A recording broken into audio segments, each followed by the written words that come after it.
Olá, ouvinte! Seja bem-vindo ao Biblioquê, o nosso podcast. Sou uma mulher com traços indígenas, estou com o cabelo longo, preto e liso, estou usando um vestido florido e atrás de mim há uma parede totalmente branca. E para essa conversa, chamamos o graduando finalista em Biblioteconomia pela UFAM, o Luiz Eduardo, e também a Franciele Garcês, que é doutoranda em Ciência da Informação pelo Programa de Pós-Graduação em Ciência da Informação da Universidade Federal de Minas Gerais, a UFMG.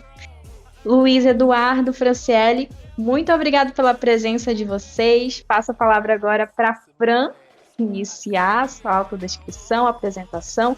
Seja bem-vinda, Fran. Olá, Camila. Gratidão pelo convite ao Biblioquê. Estou muito feliz de estar aqui nesse podcast super reconhecido aí, né, pelos nossos meios de comunicação e pelos nossos estudantes e profissionais da ciência da informação.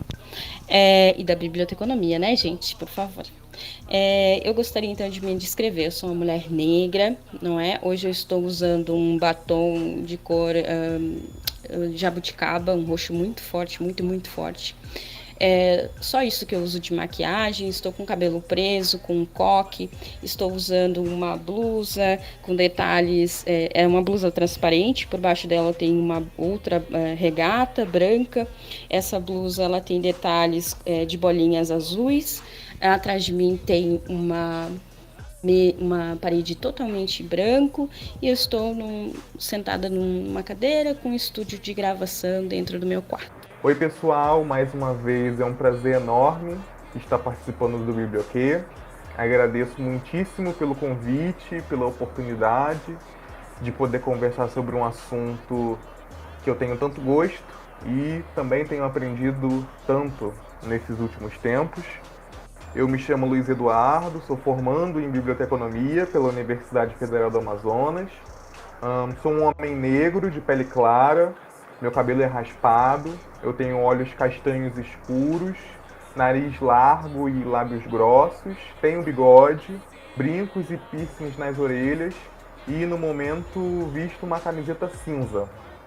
Ao meu lado eu tenho uma cama e estou aqui na minha mesa com o meu computador de frente para mim, preto, e teclado preto, mouse preto, mousepad preto. Importante a gente frisar que o Luiz Eduardo está agora finalizando o curso e o trabalho de conclusão de curso dele é basicamente se desbruçando sobre o assunto que a gente vai tratar hoje, né, Luiz? Se quiser dar um spoiler aí do seu título e do seu problema de pesquisa, vai ser uma honra.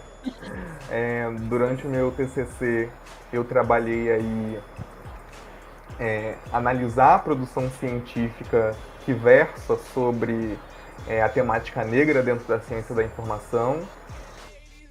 Aí trabalhei os artigos publicados entre 2016 e 2020 na Abrapse, que é a nossa base de referências. E foi um trabalho muito bacana que me retornou muitos resultados e que o meu TCC foi só o início assim do que eu poderia falar sobre, né? Mas o fim dele eu consegui entender assim que a biblioteconomia tem assumido um tom muito, eu diria um tom muito decolonial, né?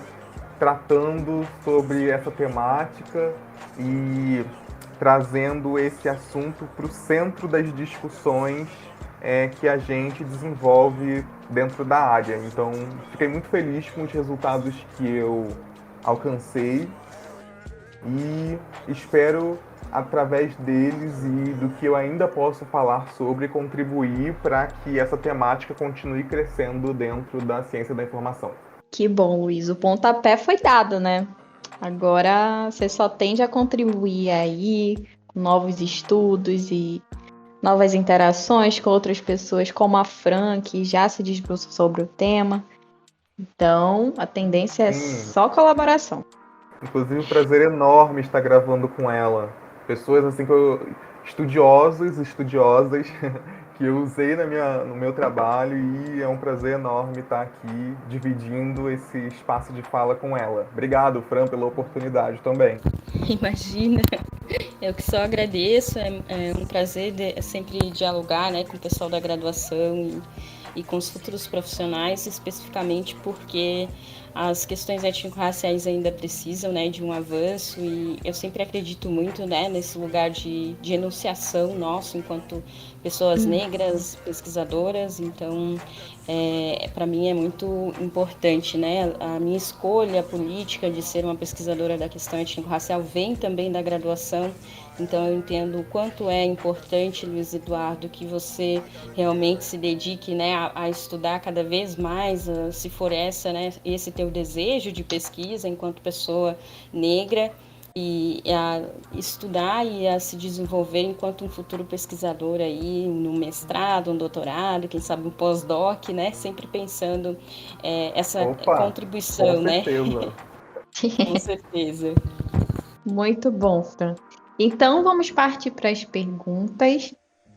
Quando a gente pensa em conversar com vocês sobre a Biblioteconomia Negra, se torna interessante saber a trajetória de vida de vocês, que vocês traçaram, que de maneira direta ou indireta influenciou na escolha de vocês em optar pela biblioteconomia como um curso superior. Então, a gente queria saber como se deu essa escolha. Podemos iniciar com o Luiz. Eu acho engraçado que sempre me fazem essa pergunta. Eu costumo dizer que, na realidade, não fui eu quem escolhi a biblioteconomia, foi ela que me escolheu, né? Mas, assim, foi um processo longo para eu escolher uma área com a qual eu tivesse afinidade para estudar durante 4 anos, que no caso acabaram virando 5 por conta da pandemia, mas tudo bem, porque eu sempre fui Não muito contamos com essa parte. eu sempre fui muito metódico e já tá aí o Sim. primeiro sinal de que a Bíblia era o caminho certo, né? E fiz uma lista com cursos de, sei lá, gente, arquitetura, zoologia, sabe? Pensando sobre qual fazia mais sentido para mim. E nesse caminho eu pensei assim as maiores loucuras acadêmicas que vocês podem imaginar. A primeira, o meu curso certo assim na minha cabeça era fazer engenharia química, que não tem nada a ver comigo. Aí fui pensar estatística, fui pensar design, que era uma coisa que eu já tinha trabalhado por um tempo durante o ensino médio. E aí, muito por causa disso, não fui para design, porque com toda certeza eu iria me saturar, né? Até que eu comecei a me aproximar da área de comunicação primeiro, daí vislumbrei um pouquinho de jornalismo, de relações públicas, mas assim, em algum momento eu tive um insight aí de pensar como eu gosto muito de ler, aprender sobre muitas coisas, eu tenho que ir para algo que me permita fazer isso, né? E aí caí no colo da biblioteconomia. De primeira eu achei que eu tinha escolhido o curso errado, gente, porque o começo do curso, pelo menos para mim, não foi uma das coisas mais atrativas, né? Mas à medida que você vai passando pelas áreas, vai ganhando afinidade com os processos, com as técnicas, com os assuntos, e aí nesse processo encontra seu nicho de interesse de estudo, gente, é nessa parte, isso muda tudo, né? Transforma a gente. E foi nesse processo aí que eu me apaixonei pela biblioteconomia, pela ciência da informação, né? Porque é uma área que permite que a gente aprenda muito sobre tudo, né? A ciência da informação tem muito disso, dessa interdisciplinaridade. Disciplinaridade. Então foi bem bacana nesse sentido. E foi nesse processo de entender minhas áreas de estudo, de entender o que eu gostava muito de falar sobre, que eu me deparei com a parte de informação étnico-racial, né? Que aí é um termo trazido para a realidade brasileira, né? Por Aquino, eu esqueci o primeiro nome. A gente tem esse costume, né, dentro da ciência, de conhecer as pessoas pelo sobrenome e aí não decora o primeiro nome, né? Mas talvez a Franciele Sim. conheça o nome completo, possa me ajudar. Miriam Albuquerque de Aquino e o Henri Isso, Pôncio. a professora Miriam e o Henri Ponce, que trouxeram esse conceito para a realidade brasileira de ciência da informação, né? E me deparei com ele, me apaixonei, me identifiquei enquanto pessoa negra, né? E tenho trilhado esse caminho aí de contribuição. Esse seria o ponto, Luiz Eduardo. Não houve uma virada de chave para você perceber que a temática da biblioteconomia negra, étnico-racial, seria algo que você se identificaria, né? Você, aos poucos, foi construindo uma identificação no curso, percebeu essa temática e acabou se debruçando, aprendendo mais e tendo uma aproximação mais com a literatura desse assunto, Sim, certo? pois é. É porque, assim, durante a graduação a gente vai trabalhando diversas temáticas, né? Eu costumo brincar que graduando um bicho doido, né? Porque vai aprendendo várias coisas durante a graduação, vai pesquisando sobre N temas, e aí quem produz muito durante a graduação acaba produzindo aí uma salada mista, né? Porque são várias temáticas diferentes. E não tem nenhum Isso. problema nisso, porque é o nosso processo de aprendizagem, de construção de conhecimento e é muito válido. Mas é quando eu me deparei com a informação étnico-racial, a temática negra dentro da biblioteconomia, eu já estava ali pelo meu quinto, sexto período. E aí foi a partir disso que eu tomei assim, a minha primeira consciência, tem que falar sobre isso no meu TCC. Né? Porque quinto, sexto período a gente já está pensando lá na frente, né? No término. Então eu já estava com isso na minha cabeça de que no final, para fechar com chave de ouro, eu teria que fazer algo nesse sentido, de abordar essa temática de alguma forma, né? E aí foi na disciplina de metodologia da pesquisa, que é quando a gente começa a estruturar de fato o que vai ser o nosso trabalho de conclusão de curso, que me surgiu essa indagação, né? Inclusive vou deixar aqui um beijo para minha orientadora, Tatiana Brandão Fernandes, que foi durante a aula dela que eu tive esse insight e foi muito gratificante nesse finalzinho ter desenvolvido o trabalho junto com ela, nada mais justo, né? Que a criatura desenvolveu o trabalho com o criador. Uhum. Então foi muito bacana nesse sentido, de voltar para uma pessoa que tinha me possibilitado desenvolver esse tipo de discussão. Muito bom, Luiz. E Fran, você percebeu alguma semelhança na história do Luiz com a tua? Ou foi um caminho mais diferente do dele? Acredito que o Luiz seja uma pessoa nova, né? Eu entrei na graduação com 25 anos, então faço parte aí das estatísticas da população negra, né? Quando a gente está pensando o ingresso tardio na pós-graduação. Já entrei uma mulher casada, vindo do Rio Grande do Sul, né? De uma situação aí bem diferente da que eu encontrei em Florianópolis, que foi onde eu fiz a minha graduação, na Universidade do Estado de Santa Catarina. Mas a perspectiva racial, ela sempre esteve presente, né? Afinal, sou uma mulher negra dentro da biblioteconomia e da sociedade brasileira. E pensar essa dinâmica, né, de pesquisa, ela não nasce somente pela pesquisa, né? Eu escolhi fazer biblioteconomia, foi algo que eu direcionei, né? Quando eu vi que existia na UDESC, eu fui atrás e fiz o vestibular, justamente pela minha afinidade com a literatura, com a construção, né? Quando a gente está pensando em descobrir novos mundos, né? Eu sempre fui uma pessoa muito curiosa, eu sempre gostei muito de descobrir. Tanto é que estudo muito da parte histórica, né? Dos estudos históricos da biblioteconomia negra. E era um interesse meu, né, de fazer então um curso que me trouxesse uma bagagem e um aporte não só teórico, mas profissional, né, de como recuperar essas informações, de como entender a sociedade. Mas quando eu cheguei no curso de biblioteconomia da UDESC, algo muito me incomodou, que foi a ausência, né, de referenciais negros.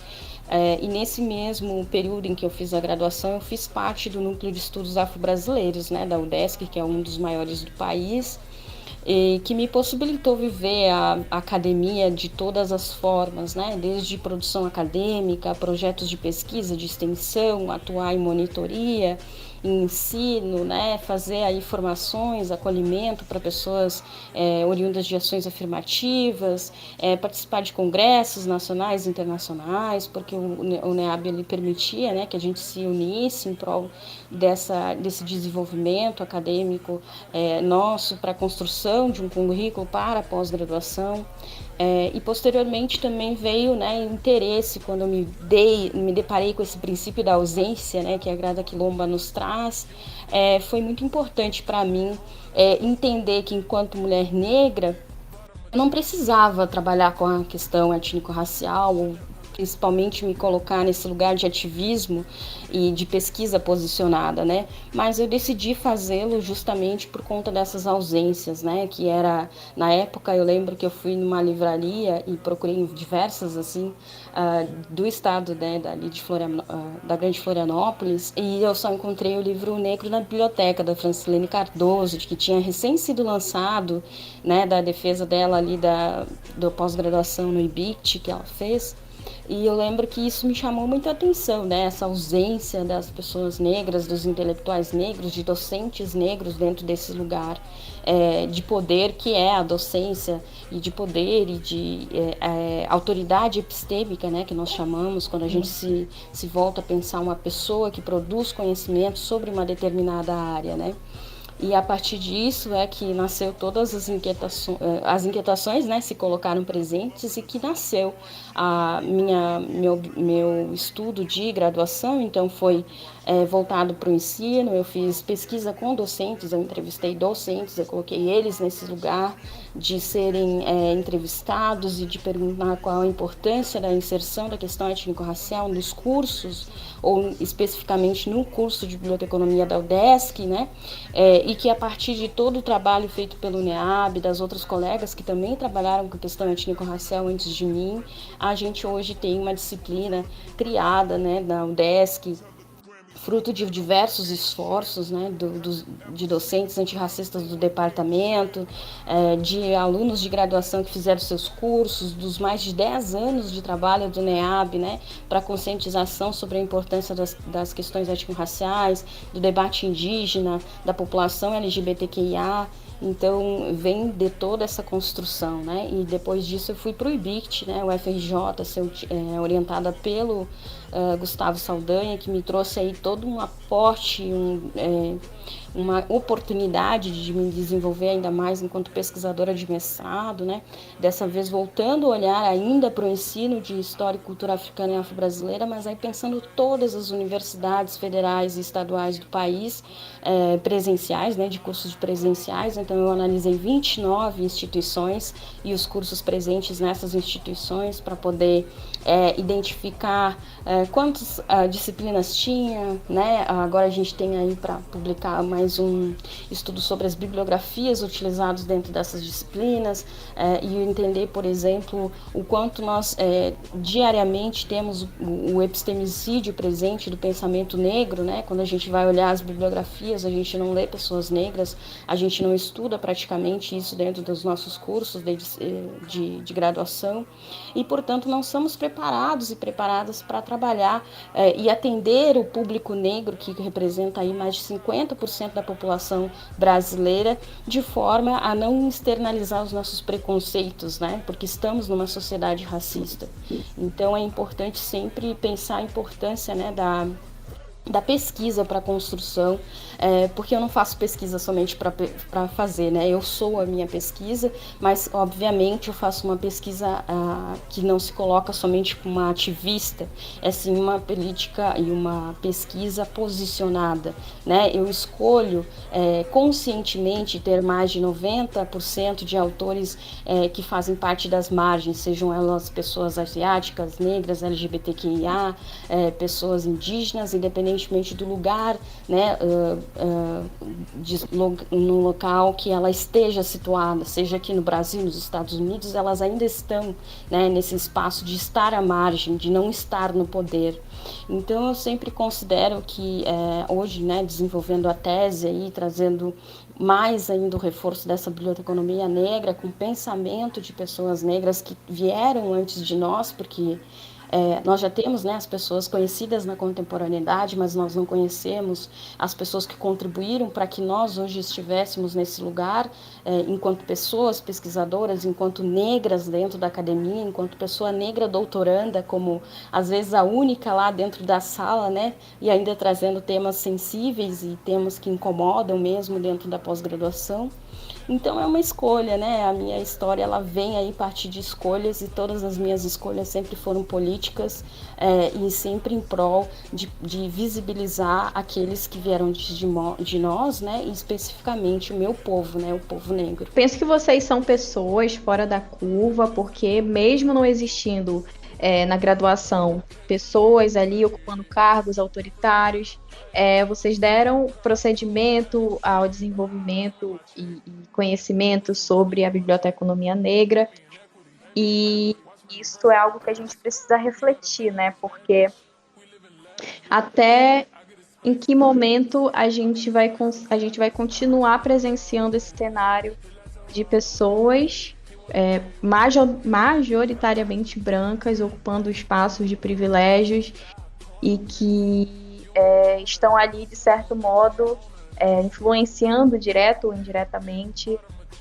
as outras pessoas a produzirem sobre coisas que não estão voltadas a uma temática ali mais étnico-racial. Não sei se vocês conseguem me entender. E eu percebo também que se torna praticamente inevitável vocês fazerem uma junção da vivência como pessoas incluídas numa sociedade com a temática que está ali sendo estudada na academia, né? Então é interessante a gente perceber isso. Eu acho que um ponto interessante também para a gente pensar a presença do negro, principalmente na docência superior, e aí, quer dizer, nem a presença, né, no caso a ausência que a gente está aqui ressaltando, relembrar aí, como a Franciele disse, que isso é fruto de um histórico de exclusão, de falta de direitos civis e, claro, de um racismo na sua face mais tradicional, porque o que era o negro dentro da universidade, né? Por muito tempo, pessoas negras no âmbito universitário eram tidas mais como objetos de estudo que protagonistas, né? E isso é preocupante no sentido de que, se esse protagonismo é escasso, isso é reflexo de uma sociedade que, por muito tempo, não se ocupou em proporcionar a essas pessoas uma base educacional que fizesse com que negros construíssem em larga escala uma base intelectual e pudessem ocupar espaços com facilidade, né? Esses espaços dentro da universidade, dentro da academia. É claro que isso tem sido desconstruído pela gente, no Brasil principalmente. Aí a gente tem a lei de cotas, que proporcionou muitas pessoas negras, inclusive, adentrar esse espaço, né? E dentro das universidades, propriamente dito, a gente tem projetos de auxílio para universitários em situação de fragilidade socioeconômica, mas ainda assim isso é um processo lento. E isso me faz questionar por que é um processo lento. A quem interessa que esse processo seja lento, sabe? São questões assim que eu sempre fico me perguntando, porque a gente tem aí um século inteiro, que foi o século XX, para poder construir um Brasil diferente, que abarcasse as pessoas negras que tinham acabado de sair de uma situação de escravismo, né?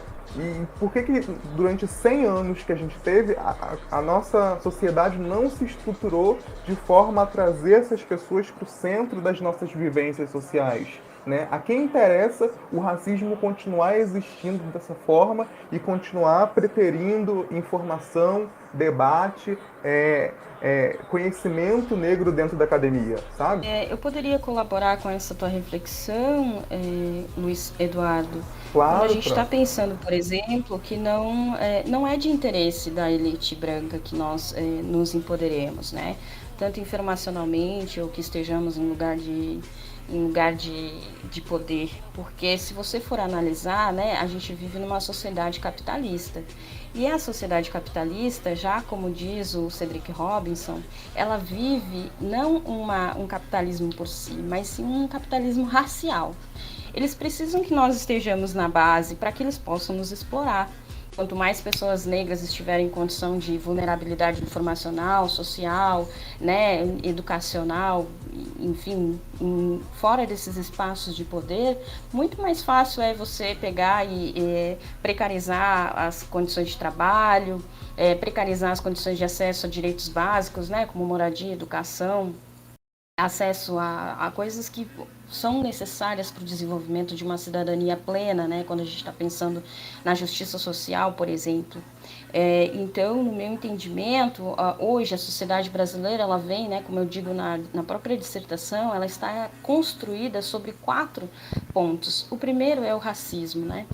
Nós temos aí uma sociedade que está racializada, e o racismo ele é estrutural e estruturante da sociedade brasileira.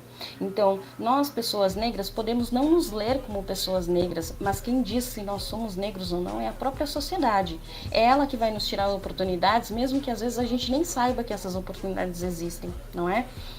Nós também temos a questão, né, de entendimento dessa raça, como muitas pessoas ainda entendem que há raças superiores e inferiores, e quem são superiores não são as pessoas negras, ao contrário, é o grupo racial branco, né, como eu faço questão de frisar. As pessoas brancas, elas são tidas como norma, obviamente elas estão em todos os espaços, né? Se você olhar uma propaganda de margarina, vai ser ali um padrão cis heteronormativo, racial branco, né? De classe média alta, ou mais ou menos ali, que se diga que seria classe média justamente para ficar no meio termo, né? E para as pessoas terem mais uma empatia e se colocar nesse lugar de achar que elas fazem parte, né, desse espectro social. Nós temos ainda perspectiva da própria branquitude, né? É muito mais fácil as pessoas se voltarem a estudar a pessoa negra, como você mesmo falou, do que estudar os próprios brancos, ou seja, quem estuda pessoas brancas e as suas contribuições para o epistemicídio dentro da biblioteconomia? Quem visibiliza, né, o quanto, por exemplo, a seleção de materiais para estar dentro de uma bibliografia, quando um professor, uma professora, uma pessoa professora vai lá selecionar, né, a partir da ementa que tem dentro da disciplina, quando ela seleciona o conteúdo que ela vai colocar, ela inconscientemente ou conscientemente, ela não escolhe pessoas negras ou indígenas ou LGBTQIA para estar ali, porque para ela, talvez nem seja uma condição que ela vai fazer quando ela faz uma escolha da bibliografia, não é? Além do racismo, da branquitude e da questão da raça, ainda a gente tem a democracia racial, né, que é esse mito implementado aí enquanto projeto social trazido desde esse período pós-escravidão, onde a gente vai ver que se criou um discurso para que se dissesse, olha, todos nós somos iguais, sejamos negros, indígenas ou população oriunda, né, de África, ou sejamos árabes ou ciganas, enfim, todos nós temos possibilidades dentro da sociedade brasileira de nos desenvolver, né, enquanto cidadãos, quando na verdade isso não existe, né? Quando a gente vai olhar, por exemplo, uma população periférica dentro de uma sociedade grande como o Rio de Janeiro, onde estão as pessoas negras? Dentro da cidade, dos lugares de periferia. Não é? E quando a gente desenvolve um pouco mais o nosso olhar, a gente vai ver a necropolítica sendo implementada pelo Estado, pelas forças policiais, que é chegar dentro de uma comunidade periférica e matar as pessoas de uma forma absurda, como se existisse pena de morte no Brasil. Então a gente não está trabalhando aqui com o sentido de que as pessoas não sabem o que não acontece. Elas sabem, elas só fingem e ignoram.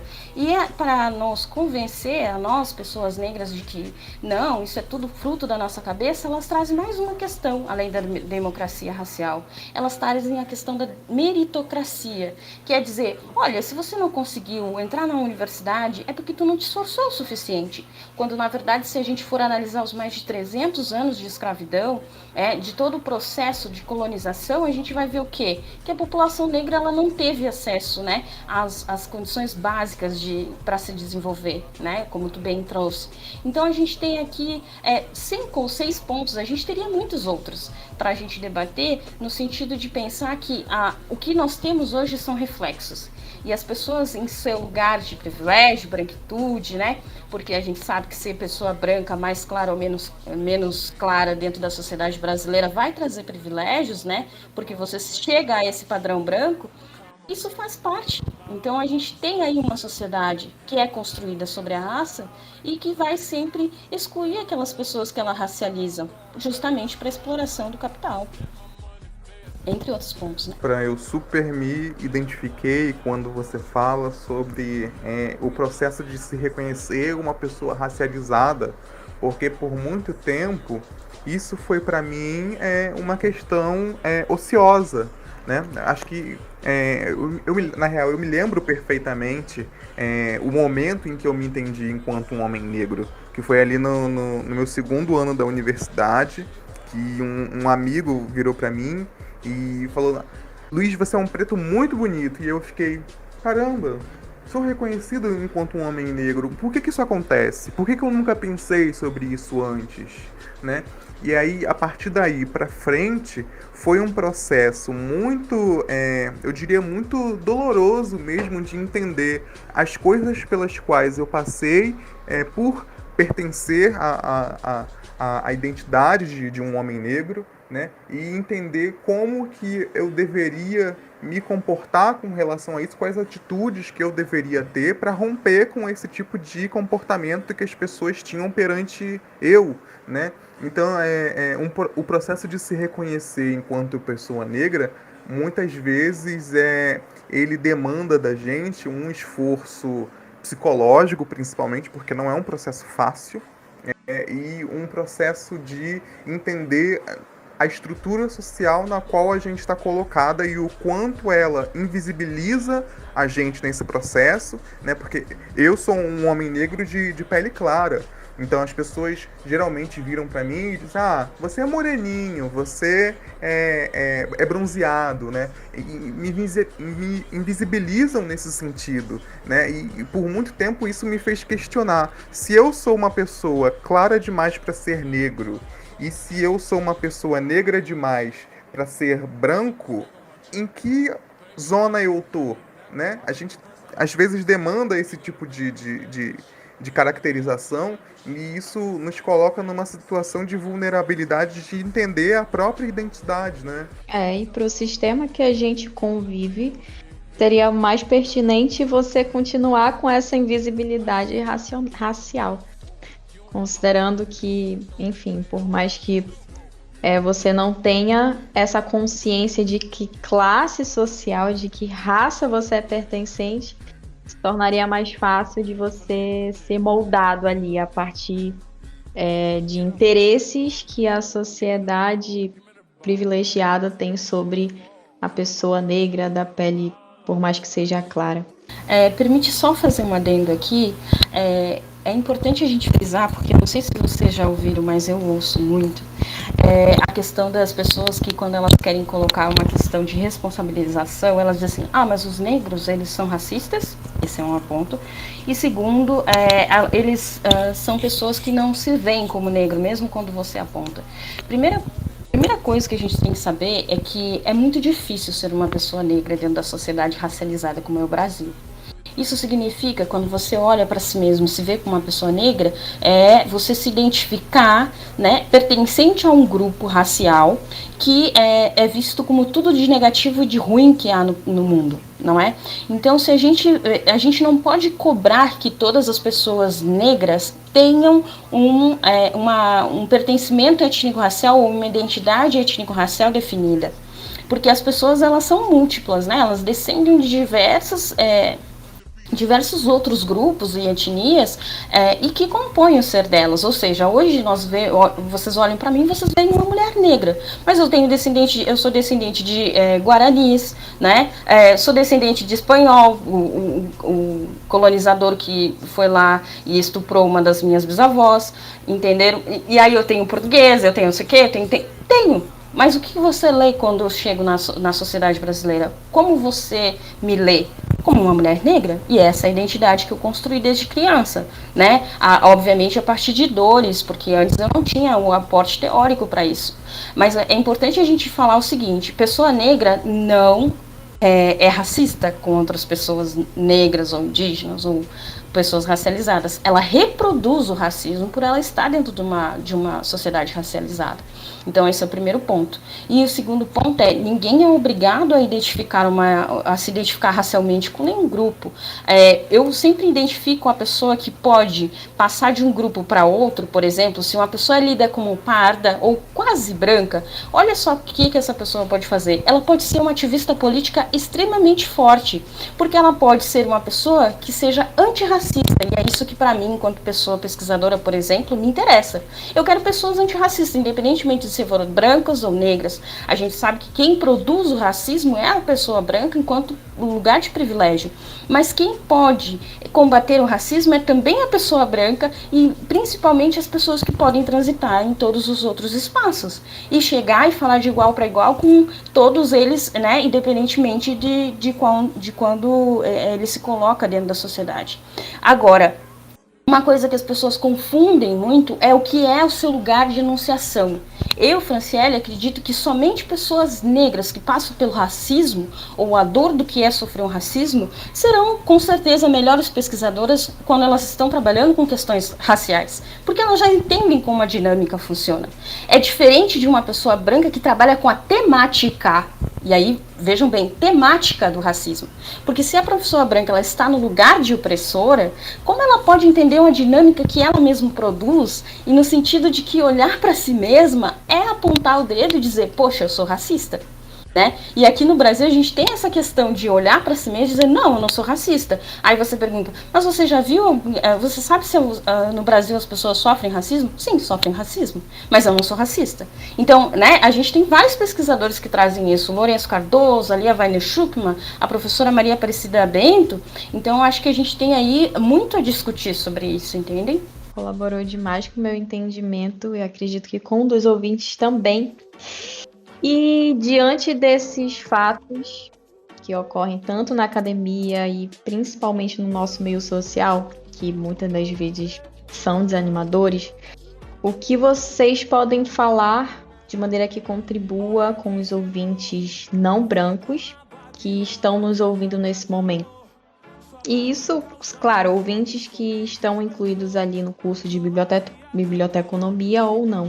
A universidade ela é um espaço onde a gente dá de cara com a desigualdade muitas vezes, né? Porque eu posso dizer assim várias vezes, quantos momentos em que eu conheci pessoas que, ao contrário de mim, e estava batalhando pra caramba em meio a conciliação de estudos, de trabalho, de XYZ, porque a gente tem que sobreviver dentro da universidade. Assim, eu acredito que todos tenham esse entendimento de que, principalmente a universidade pública, ela não é voltada para pessoas conciliarem estudos e trabalho ao mesmo tempo. Ela suga a gente nesse sentido, né? De, ao mesmo tempo em que tem uma qualidade de ensino muito superior, demanda que a gente foque exatamente naquilo. E a gente sabe que a grande maioria da sociedade brasileira não tem a possibilidade de escolher simplesmente estudar. Não tem como. Na realidade, a gente entende quem são as pessoas que têm essa possibilidade, né?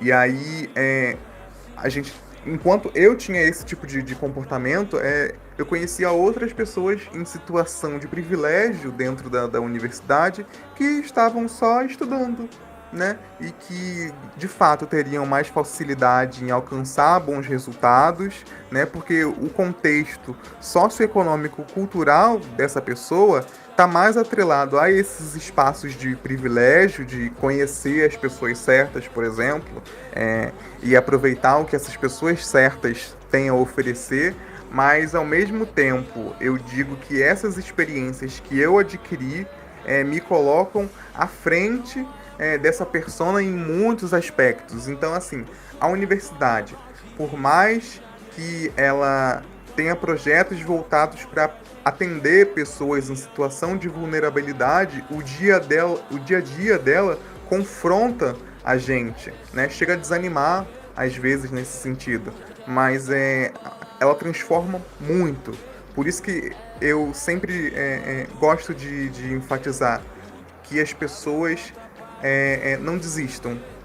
Desistir, eu sei que é muito tentador, às vezes, a gente falar, hoje simplesmente não quero ir para aula, estou muito cansado, ontem saí do trabalho meia-noite, como é que eu vou estar na aula agora às 7 horas da manhã?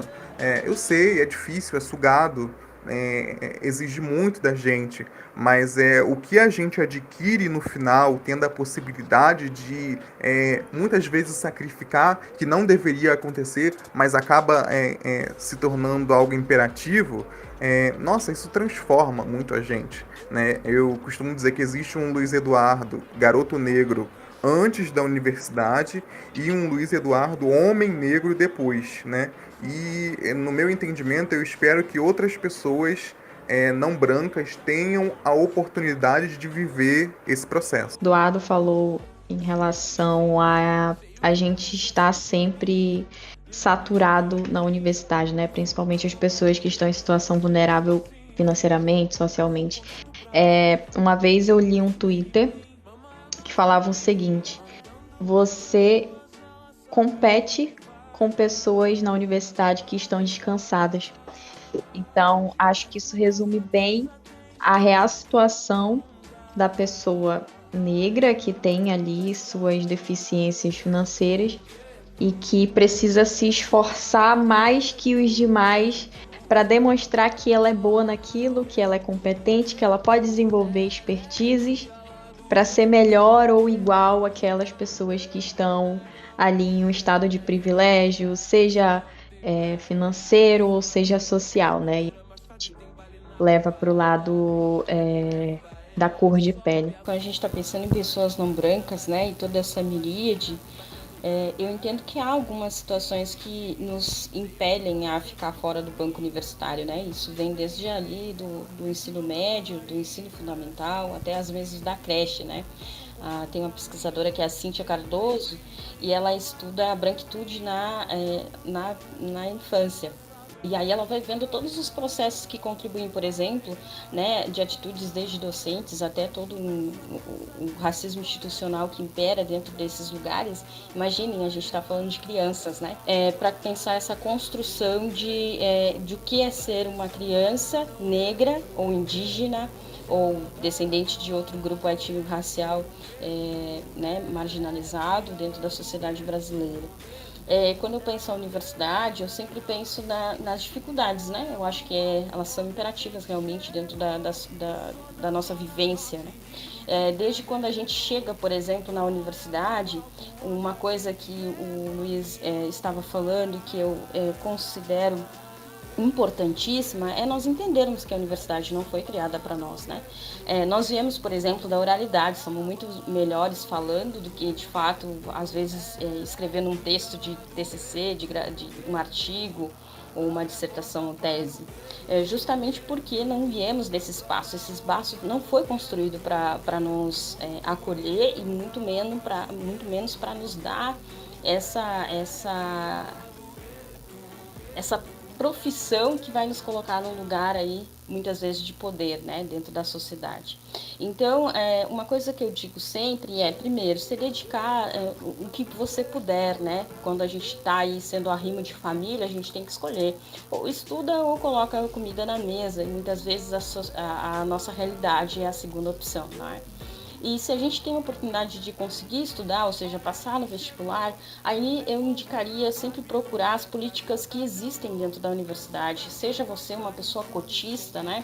Ou seja, uma pessoa vinda de escola pública, que geralmente é para o que serve as cotas, né? Que se refere às cotas. E dentro das cotas de escola pública tem as cotas raciais e tem as cotas, né, que servem para a população indígena, quilombola, né? E negra entrar dentro das universidades. E isso significa também que tem os programas de apoio, né? Eu sou fruto, por exemplo, de programas de apoio como o PRAP, que é um programa de auxílio permanência aos estudantes que vêm de outro estado, de outro universidade, né, e que era muito pouco, era tipo na época R$ 400, mas que servia para pagar o meu café, ou que servia para pagar o meu ônibus, não é? Aí existem também, eu sei que às vezes é muito difícil a gente convencer um docente a que somos competentes para fazer parte de projetos, mas existem bolsas de monitoria, de ensino, de extensão, né, onde a gente pode aí se cadastrar para concorrer e a partir daí talvez conseguir abrir mão do serviço para, juntando, né, PRAP com bolsa, conseguir aí ter uma experiência dentro da universidade um pouco menos conflitante, né, que essas extenuantes horas de trabalho e chegar e ainda ter que ir para a universidade, ter que pensar e se dedicar. E eu acho também que aí, a partir desse ingresso na pós-graduação, nós temos que nos unir.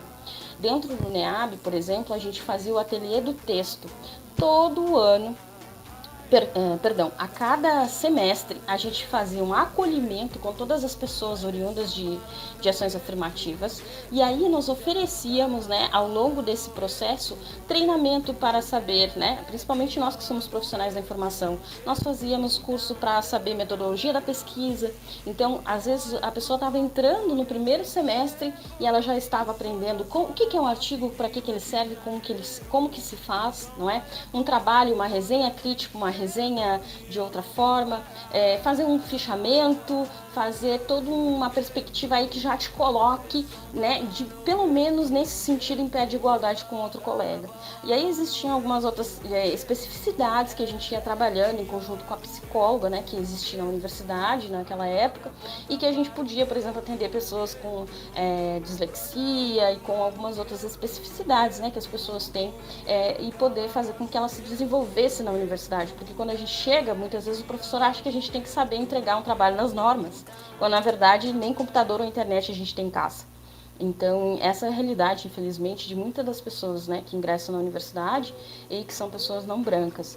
Mas que a gente não pode perder a esperança, porque é a partir do nosso ingresso, da nossa transformação social, educacional, que a gente vai conseguir mudar, né, essa estrutura que ainda nos... Eu acho muito bacana essa última fala da Franciele, porque quantas famílias de pessoas não brancas, e aí eu destaco aqui pessoas negras, em que a pessoa que entra na universidade é a primeira pessoa da família a conseguir alcançar esse status de universitário de uma instituição pública superior de ensino, né? E aí eu me incluo nisso. Eu sou a primeira pessoa da minha família, a primeira pessoa negra a conseguir o status de poder dizer que eu estudei numa universidade pública, que eu tive esse aparato, que a minha família, que a minha estrutura social me possibilitou isso, por mais dificultoso que tenha sido conciliar muitas vezes estudo e trabalho, né? Mas é uma sensação que às vezes a gente precisa trabalhar dentro da universidade, que por mais difícil que ela seja, a gente está ali representando muitas outras pessoas, né? E representando muitas outras pessoas negras, né? E eu acho bacana que eu entrei na universidade não com esse discernimento, mas ao final, principalmente trabalhando no meu TCC, a temática negra, de entender que todo esse processo que me possibilitou estudar, que me possibilitou ter um nível adequado de ensino, que me possibilitou entrar na universidade pública e conseguir desenvolver trabalhos dentro dela, é fruto de lutas, de conquistas, de negros que vieram antes de mim, que batalharam muito e levantaram muitas pautas e deram muito a cara a tapa, literalmente, para que eu conseguisse conquistar 1% desse espaço que eu estou conquistando hoje, né? Então, acho que esse esforço de conseguir conciliar os desafios de se viver dentro de uma universidade pública é fazer jus a essas conquistas que foram tão suadas, que foram tão difíceis de conseguir, né? A Fran trouxe essa questão dos projetos acadêmicos que podem nos proporcionar bolsas, experiências acadêmicas e nos auxiliar nessa questão da produção científica. E aí me trouxe uma dúvida, que seria a nossa próxima questão, sobre se vocês tiveram um incentivo para iniciar a iniciação científica e como vocês enxergam a área acadêmica partindo desse pressuposto, desse contexto de desigualdade, né? E aí eu trago para vocês um dado do ano passado, que foi divulgado pela Folha de São Paulo, que publicou uma informação informando que apenas 1 em cada 4 matriculados em programas de mestrado e doutorado, né, em pós-graduação, são pessoas negras. Então, como que vocês enxergam o incentivo à iniciação científica a partir desse dado, por exemplo, que é escandaloso, podemos dizer assim? Primeiro que a gente entende que tudo é poder, né, minha gente? Então, quando os professores escolhem, e aí eu estou dizendo muitas vezes por escolha, né, porque dificilmente a gente encontra docentes que vão fazer, por exemplo, um processo seletivo com regras bem evidenciadas do que ele busca e de quem seria essa pessoa que ele está buscando. Mas, como a gente já fez aí todo esse contexto, né, uma dificuldade muito grande que a gente tem é, sim, de ser escolhido para trabalhar em projetos de pesquisa e extensão. Muitas vezes a gente vai ter que escolher, será que eu posso ser voluntário? E aí, a partir do momento que tu mostra o trabalho, que tu mostra que tu tem alguma expertise, né, para trabalhar junto ao projeto, é que talvez você possa aí ganhar a bolsa. Sem contar que a bolsa ainda no Brasil ela é muito baixa, né? A bolsa de iniciação científica é R$400, se não me engano, pelo menos na minha época, que não é tão época assim, era R$400. E é bem baixo, assim, né? Pensando inclusive num aluno de graduação. Continua o mesmo valor. Então, olha aí, ó, ainda continua sendo bem baixa, né? Só que, olhem só, a experiência na iniciação científica ela é extremamente importante para que você se descubra enquanto pessoa pesquisadora. Né? É na pesquisa científica que tu vai, por exemplo, ter os primeiros contatos com a escrita de artigo, é que você vai descobrir, por exemplo, temas que você gosta de fazer, pesquisa, de como se aprofundar numa pesquisa, de como, por exemplo, de um artigo você construir mais de 50 referências para você poder construir um trabalho, né? Descobrir aí 50 referências para construir um trabalho. Então, isso é poder. A gente é escolhido, muitas vezes, né, a partir daquilo que a pessoa vê. E a construção de um currículo para a pós-graduação, ela se dá a partir dessa nossa expertise adquirida na graduação, seja em projeto de extensão, monitoria, ensino ou pesquisa.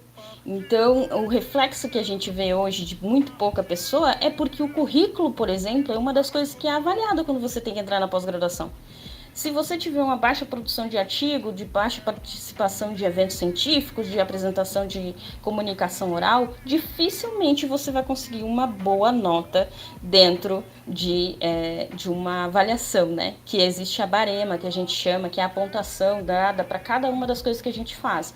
Então, por exemplo, um artigo A1, um periódico A1, ele vai contar 4 pontos, ou 5 pontos, ou 3 pontos, enquanto que um artigo sem qualis, né? Ele vai contar 0,5.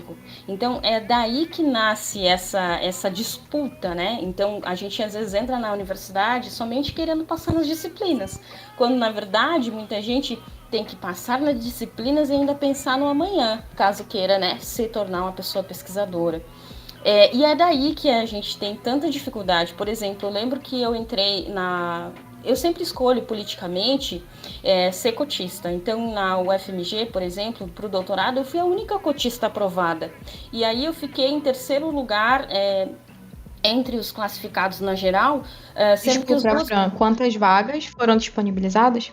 Eram 4 vagas. Tinham 4 vagas. Mas não houve candidatos suficientes para essa cota. Teve pessoas inscritas, né? Só que a partir da questão, né, de análise do currículo, porque geralmente é assim, tem um currículo que vale 100, e os outros são comparados em relação a ele. e pontuados em relação a ele. E aí, se você tira, por exemplo, abaixo de 7, né, dependendo do programa, a nota mínima para você tirar no currículo é 7. Se você não consegue tirar essa nota, você é desclassificado, na verdade. Então, no final, acabou que teve, eu acho que 6 ou 7 pessoas inscritas e só eu passei. E aí a gente está falando de quê? Ah, foi só eu que tive essas oportunidades? Talvez sim, mas a gente não sabe quais foram as outras vivências que essas outras pessoas tiveram para que não tivesse construído um currículo, né? Ou que não tivessem a oportunidade, inclusive, de construir um currículo. Por isso que eu acho que assim, é extremamente importante, né, que a gente escolha pessoas, se nós estamos no lugar de professores, que nós escolhamos sempre pessoas que a gente pode ensinar o gosto pela pesquisa, mas sempre lembrando, ou talvez fazendo aí até uma cota realmente, né, já que as pessoas hoje dizem, mas eu não posso privilegiar determinado grupo, como se eles não olhassem para o histórico do nosso país e não vissem que quando você está colocando uma pessoa negra para trabalhar contigo num projeto de extensão ou de pesquisa, você só está fazendo uma reparação histórica, no mínimo, porque todo o grupo racial branco que hoje é detentor das riquezas e de privilégios, ele é a pessoa o grupo que ficou com essas riquezas que o nosso grupo, enquanto população negra, indígena ou descendente de africanos escravizados, plantaram, não é? E que trabalharam muito por isso. Então, acho que assim, isso é só o reflexo do que a gente tem na sociedade, a partir de todas as desigualdades que se colocam, né, dentro da sociedade brasileira, e que para mudar isso nós precisamos com certeza ter mais pessoas negras, mas principalmente pessoas negras e não negras conscientes, não é? Desse papel que elas têm enquanto pessoas e enquanto seres políticos para mudar essa situação. Eu vou parafrasear aqui Elisa Lucinda, que é uma pessoa maravilhosa que eu gosto de acompanhar nas redes e acompanho entrevistas, né? Ela é uma atriz, poeta, né? E estudiosa quanto às temáticas negras, né? E aí eu assisti um Roda Viva dela, que é um programa da TV Brasil, se eu não me engano, que ela diz que a vivência da Casa Grande deixou a branquitude com uma visão muito limitada, né? No sentido de não entender o quanto a vivência de pessoas negras é diferente da vivência que eles têm ali nesse espaço de privilégio, né? E eu costumo dizer que a entrada nos programas de pós-graduação, mestrado e doutorado, é um processo que começa, o processo seletivo ele começa antes de você, de fato, se inscrever, né? Porque muitas vezes a gente precisa considerar a distância que a gente leva entre nossa moradia e o local onde a gente vai estudar. E aí, ok, a distância é boa, mas e a taxa de inscrição que a gente tem que pagar para participar do processo? Que às vezes é 100, 200 reais, né? Varia dentro desse preço, né? desse valor.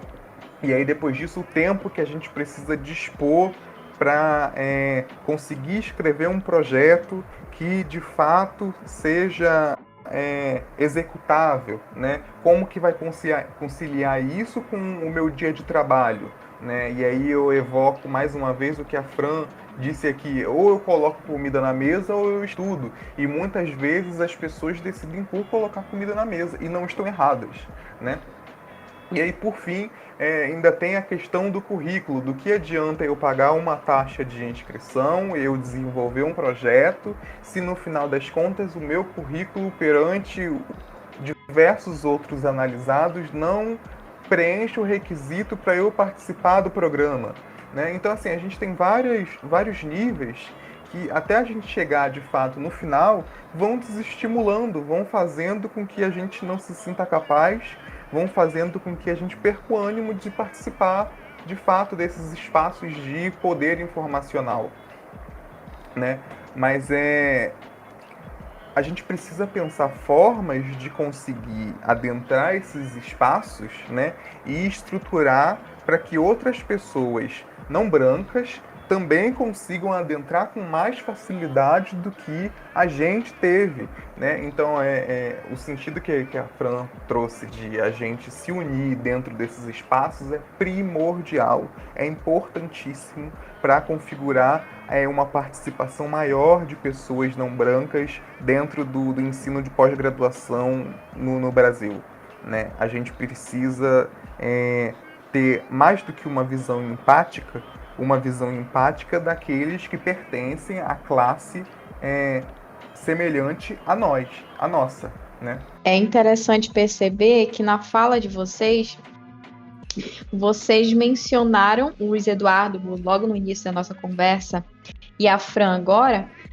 Vocês mencionaram determinadas pessoas que foram primordiais, determinantes para estimular vocês a prosseguirem nessa vivência acadêmica. O Luiz Eduardo tinha citado a Tati, né? A Fran agora, eu acredito que ela citou uma pessoa, não entendi bem se era a orientadora dela de mestrado, mas, enfim, eu acredito que a ideia agora é a gente perceber que a gente sempre precisa estar próximo dos nossos pares para que a gente consiga estimular uma força que talvez a gente nem perceba que exista na gente, né?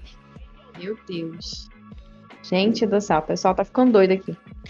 Mas, enfim, a ideia da construção coletiva deve ser muito considerada nesse contexto acadêmico, né? Até mesmo para a gente se estimular e perceber que existem caminhos que a gente pode seguir e alcançar objetivos, seja na vida acadêmica, como pesquisadores ou como profissionais, né? Atuando em ambientes organizacionais. O nosso episódio de hoje está, infelizmente, chegando ao fim. Nós, da equipe do Biblioquê, gostaríamos de agradecer profundamente o Luiz Eduardo, que está sempre à disposição. Ele já é um veterano dos episódios.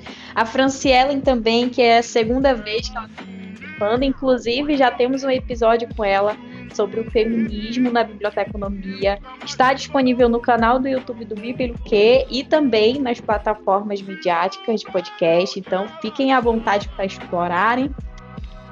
Então, gostaríamos de agradecer por vocês toparem essa conversa com a gente sobre uma pauta tão importante, e a gente deseja profundamente que vocês, ouvintes, possam entender que não é necessário esperar um dia de feriado destinado a uma pauta que é a consciência negra para que a gente consuma conteúdos sobre essa pauta, né?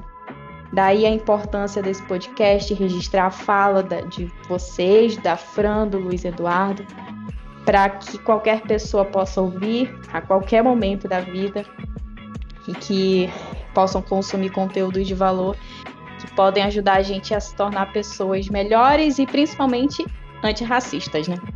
Então, obrigada, Fran, Luiz. Camila, Luiz, eu agradeço pela oportunidade de diálogo.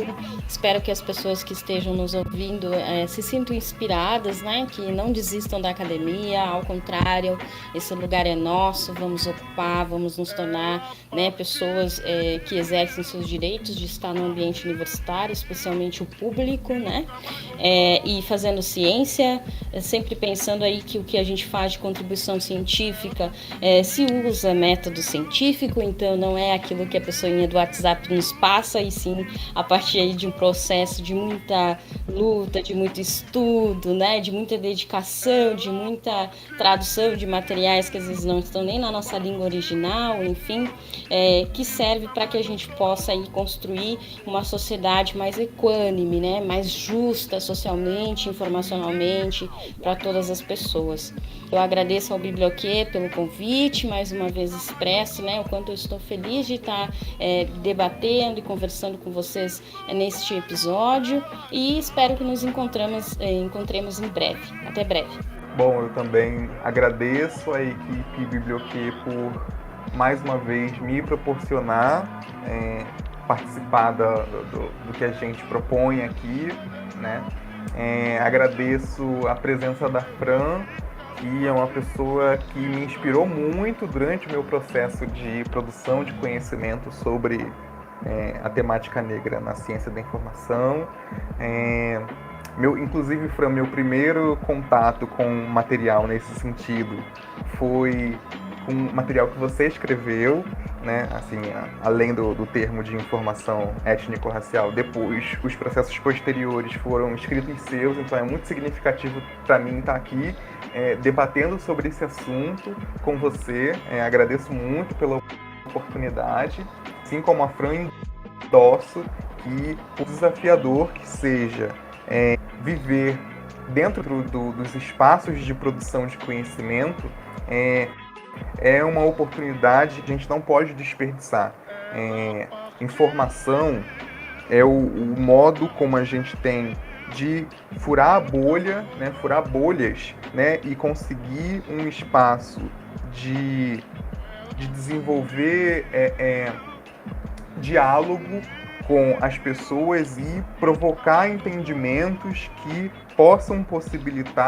possibilitem a gente criar novas abordagens e fazer com que as pessoas entendam posicionamentos que precisam ser importantes e que precisam ser colocados em prática durante a nossa vivência enquanto pessoas, enquanto indivíduos da sociedade, né?